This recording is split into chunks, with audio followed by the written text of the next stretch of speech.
If you're in commercial construction, you know how hard it is to get the owners and the GCs to pay you up front.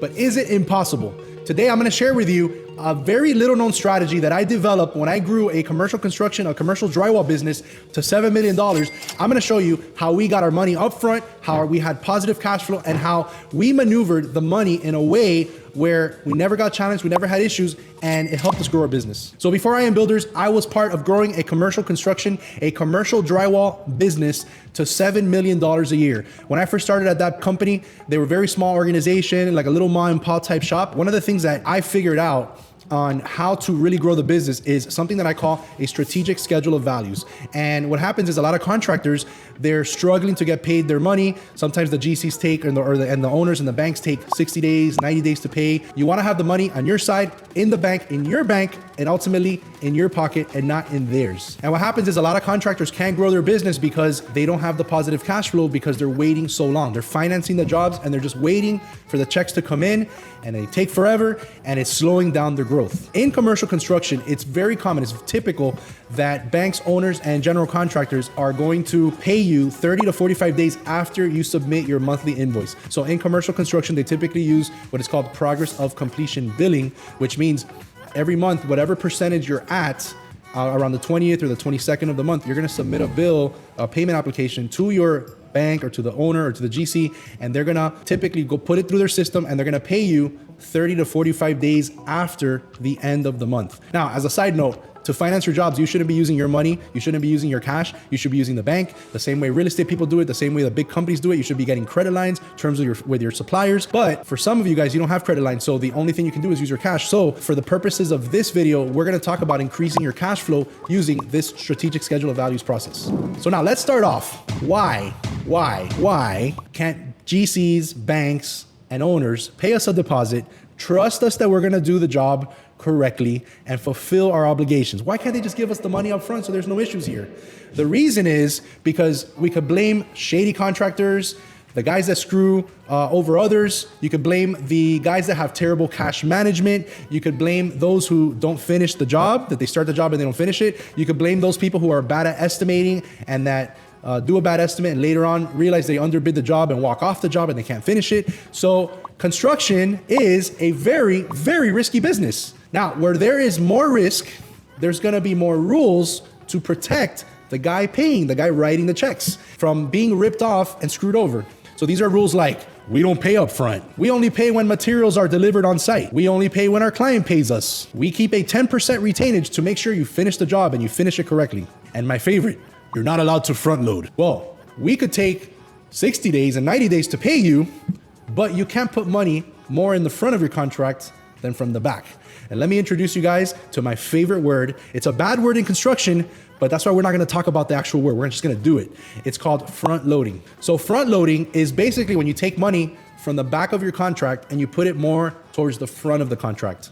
That way you get paid faster when you finally receive those first checks. So I know that I'm not gonna rip these guys off. So for me, it's a non-issue. So my thought process is if they're gonna make me wait 45 days, 60 days, 90 days, sometimes even 120 days, you better believe I'm gonna play musical chairs with that money. I need to get paid more upfront because it's gonna hinder my business if I don't. That's really the mindset, the mentality you need to have here, because if you're the one financing it, it's preventing you from going out and getting other jobs and bigger jobs. In all the years that I've submitted payment applications, I've only been called out a handful of times. And typically, it's only when there's an owner's rep that is bored and has to make sure that he earns his paycheck. So how do we do this? Actually, by the way, I have a template that I use all the time when I'm doing a schedule of values with formulas and all that. Instead of you having to recreate it all, I'm gonna put it in the link in the description below so you can actually click it and download it for free. It's really gonna help you when you do your schedule of values. But anyway, so what we're gonna do is we're gonna open up Excel and we're gonna do a basic breakdown, a list of everything that we're gonna provide. And what we're gonna do is round one of this, we're actually gonna go line by line and we're gonna figure out what kind of makes sense for this amount. If you already prepared your construction estimate, what you're gonna do is you're gonna open it and you're gonna count how much of cost do you have in the framing. Boom, boom, boom. Okay, so let's say typically out of the 300,000, framing is likely about a third of the contract in reality. Your actual cost is about a third. So let's just say, we're gonna calculate the numbers and let's say that it's about 100,000 out of the 300, right? So we're gonna put, let's say first floor, second floor, third floor are about the same. Let's just say they're about the same. So we're just gonna put 33,000, 33,000, 33,000, and that adds up to 100,000, right? Play with the numbers so you get exact numbers. Here's a little pro tip. Try not to put any sort of decimals. Try to round up to the nearest 100 to make sure the numbers are really easy to work with, just as a side note. So then what we're gonna do is we're gonna break everything down. So like, okay, we're gonna have 100,000 in the framing, then we're gonna have like 100,000 in the drywall, and then like maybe in the finish we have like, I don't know, 80, and then the acoustical ceiling we have 20 or something like that. We're gonna play with the numbers. And round one is, let's lay it out how it makes sense, right? This is like the most common sense of how the real money would be allocated. Like when you look at it and you say my cost of framing is this and my drywall is this, where it kind of like it pretty much makes sense to you, right? But then round two, we're gonna play musical chairs with the money. So what we're gonna do is we're gonna allocate now 10% and we're gonna add a line item called mobilization. So mobilization is gonna cover all of your pre-construction costs, your estimating, your secretarial work, your job site walkthroughs, all that stuff that you typically have to pay for up front that is like not really a job cost, but it's like to get the job. Those are all costs that you have to put money in. You have to rent the equipment, there's a delivery fee, you have to prepare your material list, your order. There's a lot of stuff that happens in the beginning. And then what you're gonna do is, so now you have mobilization, and then what you're gonna do is you're gonna take from the last items. So in this case, we're gonna get money from the acoustical ceilings, maybe from the finish, and we're gonna take, let's say 20% of that money, and we're gonna start distributing it into the framing. So if you have about $50,000 in the acoustical ceilings, you're gonna grab about 20%, which is about $10,000, and you're gonna allocate that more towards the front of the contract, right?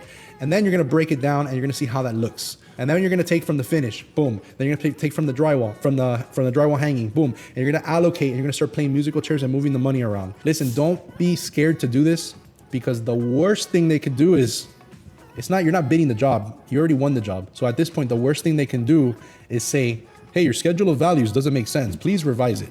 That's it, that's the worst thing they could do. And typically they only do this, the only time I've been called out on this is when it's a big, multi-$100 million project, and when it's ran by either an owner's rep or a bank.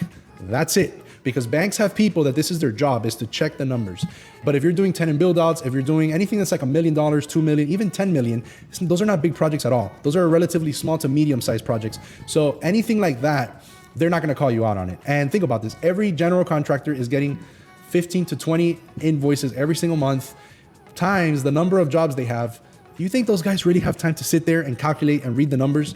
No. So don't worry so much about it. So I know this sounds like a little tricky, like if you've never done this before. So I actually made a video, it's gonna pop up here on the screen somewhere, where I actually do this live on a project, this exact $300,000 fictitious project. I'm gonna do a schedule of values for you. So go ahead and watch that video.